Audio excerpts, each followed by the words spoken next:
কাছে নিয়ে যাবে। তাই তো নিয়ে যাচ্ছি মহারাজ। কিন্তু এই ঘন ঝোপঝাড়ের মধ্যে দিয়ে কেন? ওর আস্তানায় যাবার তো এটাই একমাত্র পথ মহারাজ। তার মানে এই ঝোপঝাড় জঙ্গল পার হয়ে যেতে হবে? না না মন্ত্রী, এত ঝোপঝাড় ঠেঙাতে হবে জানলে দু একজন রক্ষীকে নিয়ে আসা যেত। কখন আবার সাপ খোপ কিংবা বন বেড়াল বেরিয়ে পড়ে। না মহারাজ, রক্ষী ফক্ষী সঙ্গে নিয়ে আসা বারণ। জাদুকর আমায় বারবার বলে দিয়েছে যে আপনি যে এখানে আসছেন এই কথা কেউ যেন জানতে না পারে, এমনকি রানীমাও না। ও বলেছে বুঝি? আপনি আবার রানীমাকে কিছু বলেননি তো? পাগল না মাথায় ছিট? রানী আবার সব শুনলে ঘাবড়ে যাবে। জানো তো ওই সব জাদু ফাদুতে রানীর খুব ভয়। একটু জোরে জোরে পা চালান মহারাজ। দিনের আলো থাকতে থাকতে আমাদের জাদুকরের ডেরায় পৌঁছাতে হবে।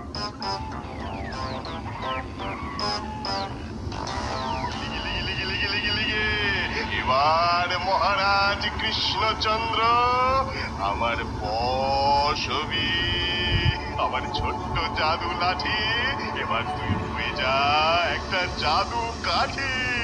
গিলি গিলি গিলি গিলি। না রানীমা, সারা বাগান তন্ন তন্ন করে খুঁজে দেখলাম, কোথাও তো খুঁজে পেলাম না মহারাজকে। তাহলে কোথায় গেল বলতো? সেই কখন থেকে তার জন্য জল খাবারের থালা নিয়ে বসে আছে। যা দাসী, যা আরেকবার খুঁজে দেখ গে যা। আচ্ছা।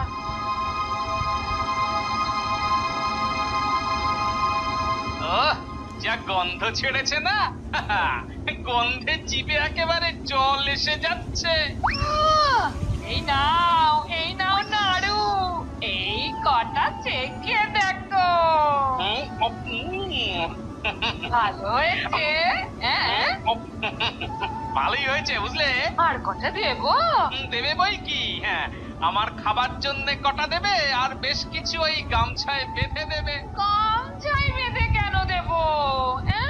আমার সাঙ্গ পাঙ্গ মানে ওই ওই পুটি পুচকে গুলটাদেরও দিয়ে আসবো বুঝলে। তা দিয়ে এসো ওদের। জাদুকর, ও জাদুকর! যাই। এই যে জাদুকর, মহারাজকে নিয়ে এলাম। আসুন আসুন মহারাজ।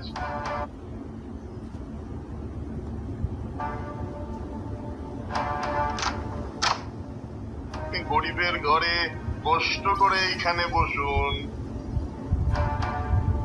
মন্ত্রীর মুখে আমি সব শুনেছি। আপনি আপনি নাকি সম্মোহন বিদ্যা শিখতে চান। হ্যাঁ জাদুকর। কিন্তু কেন? আপনার তো কোনো কিছুরই অভাব নেই। তা নেই, তবুও আমি ওই সম্মোহন বিদ্যা শিখতে চাই।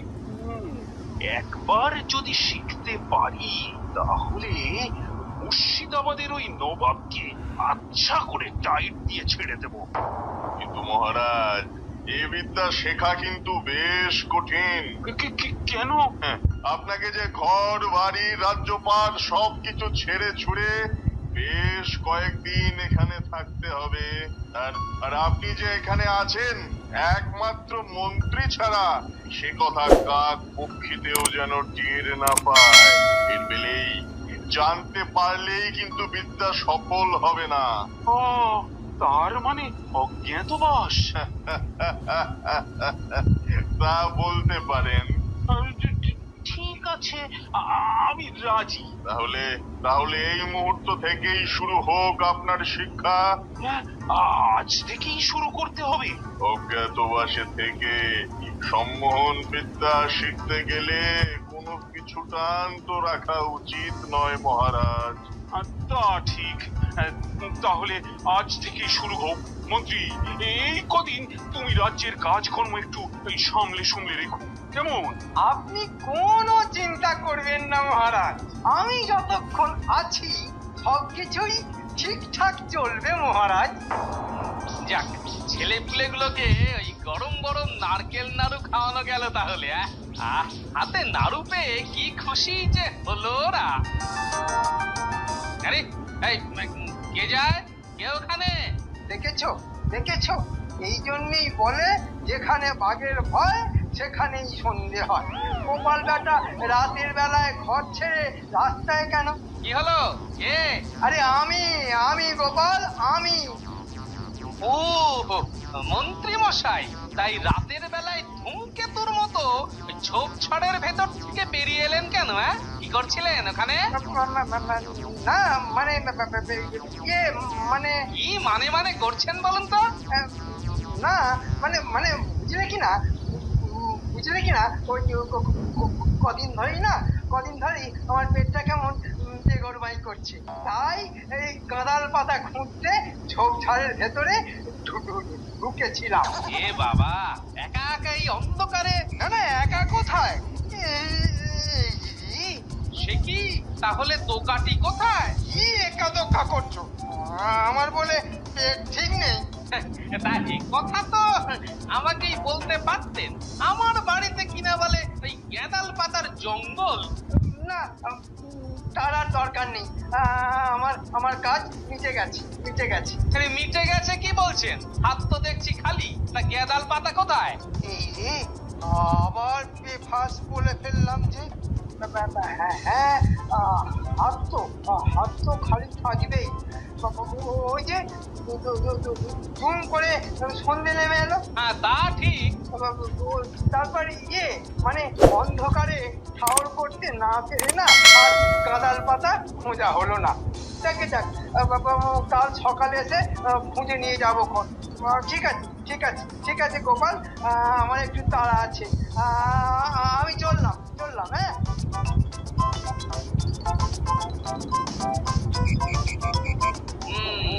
মন্ত্রী মনে হয় কিছু একটা লুকোচ্ছে। না হলে মানে এসব বলে এত তোতলানো কেন বাবু? আর মন্ত্রীর সাথে নিশ্চয়ই আরো কেউ ছিল বা আছে, কিন্তু সে এখন কোথায়? ঠিক আছে, হরিবাজটার ওপর একটু নজর রাখতে হবে দেখছি। না রানীমা, মহারাজকে কোথাও খুঁজে পেলাম না। সে কি, না বলে কয়ে জলজান্ত মানুষটা কি উবে গেল নাকি? মনে হচ্ছে তাই হয়েছে বোধহয়। হায় হায় হায়, আমার কি হলো গো? মহারাজ কোথায় নিরুদ্দেশ হয়ে গেল গো? আমার সুখের সংসারে এভাবে আগুন লেগে গেল কেন গো? আহা, সন্ধেবেলা এভাবে কাঁদে না রানীমা। তো কাঁদবো না তো কি, হাসবো? আবার কান্নাকাটি করে। শুনুন, এখন কান্নাকাটি করে কিচ্ছু হবে না। মন শক্ত করে একটা উপায় বের করতে হবে। আমি বলি কি, যদি একবার তাহলে তাহলে দাঁড়িয়ে কেন, ছুটে যাও আর দৌড়ে এসো, যাও। বুঝলে গিন্নি, নাড়ু হাতে পেয়ে ওরা কি খুশি যে হলো, কি বলবো তোমায়। ওদের ভালো করে বলে এসেছে তো যে ওইগুলো আমি তৈরি করে দিয়েছি। না বললেও সে কথা ওরা বুঝে নেবে। কে আবার এই রাতের বেলায় বলো তো?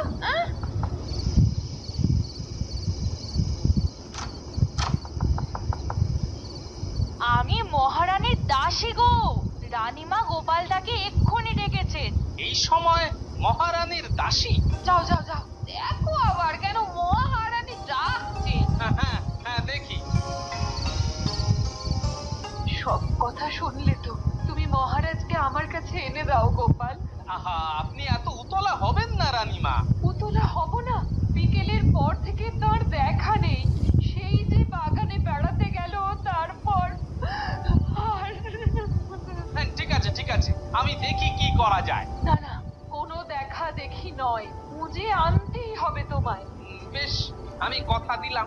তবে আমার মনে হয় তিনি ফিরে আসবেন। আজকের রাতটা দেখা যাক। সে কি, মহারাজ কৃষ্ণনগরে নেই? আর এত বড় খবরটা আমি জানি না। তা মহারাজ গেলেন কোথায়? তা আমি জানি না, হয় মহারানীও জানেন না। তবে যাবার আগে আমায় শুধু বলে গেছেন তিনি নাকি তপস্যা করতে গভীর বনে বনে চলে গেছেন। সে কি মহারাজ রানীমাকে বললেন না, আমায় বললেন না, শুধু বললেন আপনাকে? হ্যাঁ, আমি তার সব থেকে বিশ্বস্ত না, তাই আমাকেই বলে গেছেন। তার সাথে এও বলে গেছেন যে যতদিন তুমি ফিরে না আসছেন ততদিন রাজা হয়ে আমি রাজ্য সামলাবো। যা গোপাল, কদিন তোমায় আর রাজসভায় আসতে হবে না। মানে? আমি মানে বই নই যে সব কথার মানে বলবো, তবে একটা কথা মনে রেখো, আজকের পরে কোন রকম বেয়াদবি দেখলেই রাজ্য থেকে দূর করে দেব। মন্ত্রীর মাথায় বোধহয় নতুন কোন দুর্বুদ্ধির উদয় হয়েছে। না, মন্ত্রীটার ওপর নজর রাখতে হবে দেখছি। মনে হচ্ছে মহারাজকে ওই হয়তো কোথাও গুম করে দিয়ে রাজা হবার ফোন দিয়ে এসেছে। কি হলো কি? আমার আদেশ তোমার কানে গেল না? যাও, দূর হও এই রাজসভা থেকে।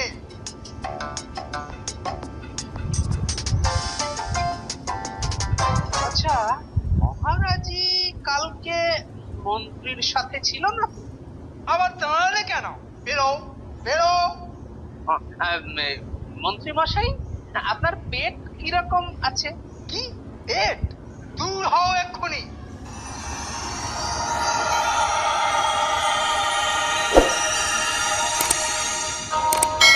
কিন্তু আমার মন বলছে যে ওই মন্ত্রীর ওপর নজর রাখতে পারলেই আমি ঠিক পারবো। বেটাকে উস্কে দিয়েছি, এবার ও একটা ভুল করলেই কিন্তু কিন্তু কিন্তু বেটা যা ধরিবাজ, ওর অনেক গুপ্তচর আছে। যদি একবার ধরা পড়ে যাই তাহলে সব কিছু মাটি হয়ে যাবে। কি করা যায়, কি করা যায়, হ্যাঁ হ্যাঁ, মনে পড়েছে। যাই, একবার বিজ্ঞানীর কাছে যাই। একমাত্র বিজ্ঞানী পারে কিছু একটা করতে। কই কিছুই তো হচ্ছে না। কাল সারা রাত মোমবাতির সামনে বসে রইলাম, কিন্তু মনের ভেতর কোনো জোর তো পেলাম না। এত এত তাড়াতাড়ি কি পাওয়া যায় মহারাজ? এর জন্য অনেক বছরের শিক্ষা আর সাধনা লাগে যে। হ্যাঁ, অনেক বছর। সে কি, রাজ্যপাট ছেড়ে অনেক বছর এখানে পড়ে থাকলে আমার রাজ্য যে লাটে উঠে যাবে। তা তো যাবেই কৃষ্ণচন্দ্র। তোমার রাজ্য আর তোমার নেই খোকন সোনা, ওটা এখন আমার হয়ে গেছে। হ্যাঁ, তার মানে জি, তোর তোর এত বড় সাহস যে আমার সামনে আমার নাম ধরে ডাকিস, আমাকে খোকন সোনা বলিস। আমার রাজ্য তোর হয়ে গেছে না? দাঁড়া দাঁড়া, দেখ তোর কি করি আজ আমি। এ কি, আমার আমার এমন ঘুম পাচ্ছে কেন? হাত পাগুলো এমন অবশ হয়ে যাচ্ছে কেন? আমার মন্ত্রপুত জাদু কাঠি এখন তোমায় ঘুম পাড়িয়ে দেবে কৃষ্ণচন্দ্র। বিদ্যা শিখতে এসে এখন যে তুমি নিজেই আমার সম্মোহনের শিকার হয়ে গেছো।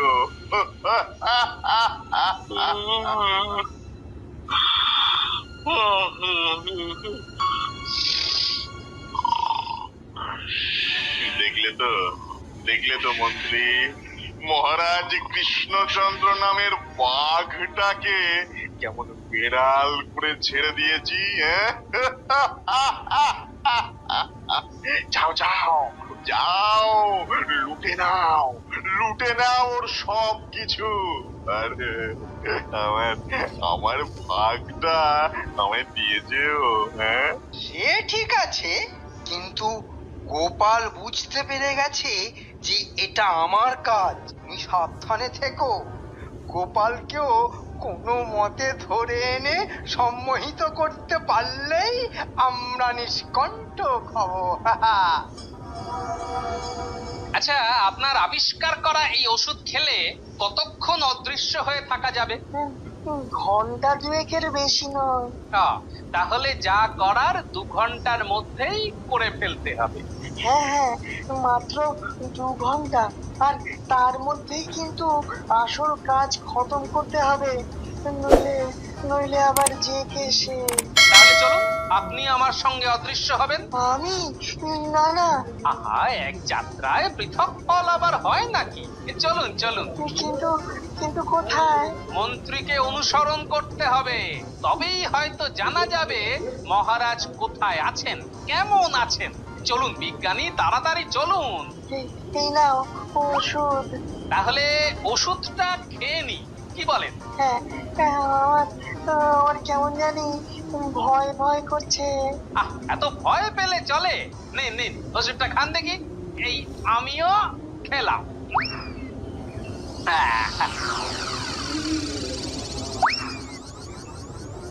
এবার এবার তাহলে যাওয়া যাক। হ্যাঁ, দেখেছেন বিজ্ঞানী, সেই ঝোপঝাড়, তার মানে ওই ঝোপঝাড়ের ভেতরেই আছে যত রহস্য। শোন, যে করেই হোক গোপালকে অজ্ঞান করে তুলে আনতে হবে। তোরা যা, আমি বরং এখানেই পাহারা দিই। চলুন বিজ্ঞানী, আগে বটা ঘটার ব্যবস্থা করি। এই তাড়াতাড়ি তাড়াতাড়ি পা চালা। বাবারে! কি রে? চলুন এবার মন্ত্রীর কাছে যাই। আচ্ছা আচ্ছা, ওকেও কি অজ্ঞান করব? না না না, তাহলে তো মহারাজের খোঁজ পাবো না। দেখুন না কি করি। দাঁড়া, তোকে গুছিয়ে একটা ধাক্কা মারি। আরে আরে, এসব কি হচ্ছে? চোখে তো কাউকেই দেখতে পাচ্ছি না, তাহলে ধাক্কা মারলো কে? হ্যাঁ, কেই বা আমার কান ধরে হ্যাঁচকা টান দিল? হ্যাঁ, না, ব্যাপার খুবিরের ঠেকছে না। যত সব ভুতুরে কাণ্ড। হ্যাঁ, না, জাদুকরের কাছেই ফিরে যাই। আরে বাবা রে, আরে আমি কোথায়? তুমি আমার ডেরায় আছো রাজা বাবু। মাথার ভেতর এমন চিপ করছে কেন? দাঁড়াও সোনা, তোমার গায়ে মাথায় আমি আমার এই মন্ত্রপুত জাদু কাঠি বুলিয়ে দিচ্ছি। দেখো না, তোমার গায়ের ব্যথা, মনের ব্যথা সব কেমন ভালো হয়ে যাবে। কি আরাম, কি শান্তি। জাদুকর, জাদুকর, আমায় বাঁচাও, জাদুকর, আমায় বাঁচাও, বাঁচাও। কি হলো তোমার? এই তো গেলে, আবার ফিরে এলে কেন? আমায় আমায় ভূতে তাড়া করেছে জাদুকর, আমায় আমায় ভূতে তাড়া করেছে। ভূতে? কি সব এলোমেলো কথা বলছো? দিনে দুপুরে ভূত আসবে কি করে? আরে বাবা, ভূত তো আসে রাতের বেলায়। দিনের বেলায় ওদের আলোতে ভয় নেই। বিশ্বাস করো, বিশ্বাস করো, ওই ঝোপঝাড় থেকে বেরিয়ে আমি দাঁড়িয়ে পাহারা দিচ্ছিলাম, তখনই অদৃশ্য কেউ যেন তড়াম করে এক ধাক্কা মারলো। তারপর কান ধরে হ্যাঁচকা টান। আনন্দে মাথাটা খারাপ হয়েছে মনে হচ্ছে। ঠিক আছে ঠিক আছে, চিন্তা নেই। যে জাদু কাঠি দিয়ে তোদের মহারাজকে সম্মোহন করে কাবু করেছি, তেমন করে ভূত এখানে এলে তাকেও কাবু করে ফেলবো। এই দেখ সেই জাদু কাঠি। কি হলো? এই এই কে কাটলি রে? তোর সুমন্ধি রে। আরে, এ তো গোপালের গলা, কিন্তু চোখে দেখতে পাচ্ছি না কেন? পাবি পাবি, চোখে দেখতে পাবি, তবে এর পর যা দেখবি তা হলো ছানা বড়া।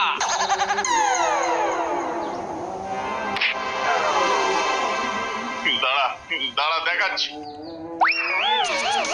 যা বেটা, এবার নিজের গলে নিজেই আটকা পড়ে যা। যাক, দুটো বদমাইশকেই জব্দ করা গেল। কি গোপালের গলা শুনলাম না? গোপাল কোথায়? গোপাল, আমি কোথায়? আমি আমি গোপালকে দেখতে পাচ্ছি না কেন? দেখতে পাবেন মহারাজ, আর আর 2-1 মিনিটের মধ্যেই আমাদের দুজনকেই দেখতে পাবেন। দুজন মানে? আমি আর বিজ্ঞানী।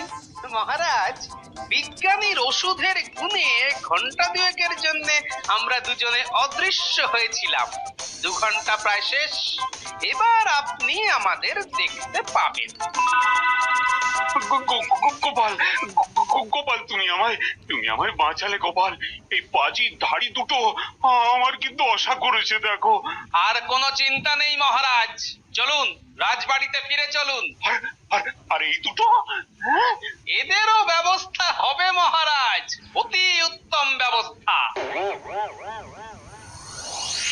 তাহলে তোমরা সকলে শুনলে তো আমার কথা। আমায় সম্মোহন বিদ্যা শেখাবার নাম করে কত বড় একটা ষড়যন্ত্র করেছিল এই দুজনে।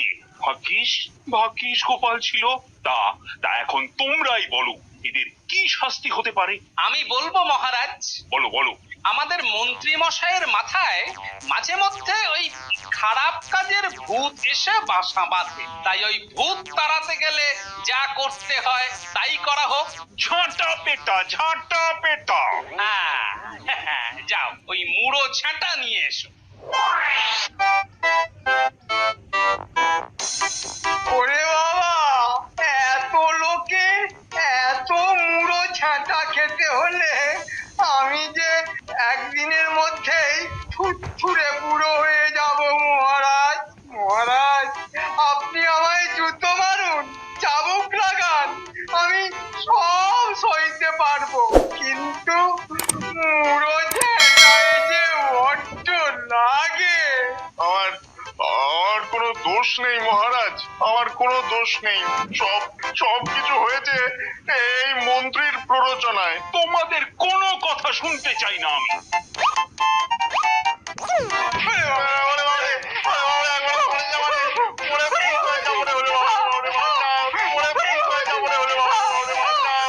গল্পটা ভালো লাগলে লাইক করুন, কমেন্ট করে জানান কেমন লাগলো, শেয়ার করুন নিজেদের বন্ধু বান্ধব আর রিলেটিভদের সঙ্গে, আর অবশ্যই আমাদের চ্যানেলকে সাবস্ক্রাইব করে দিন।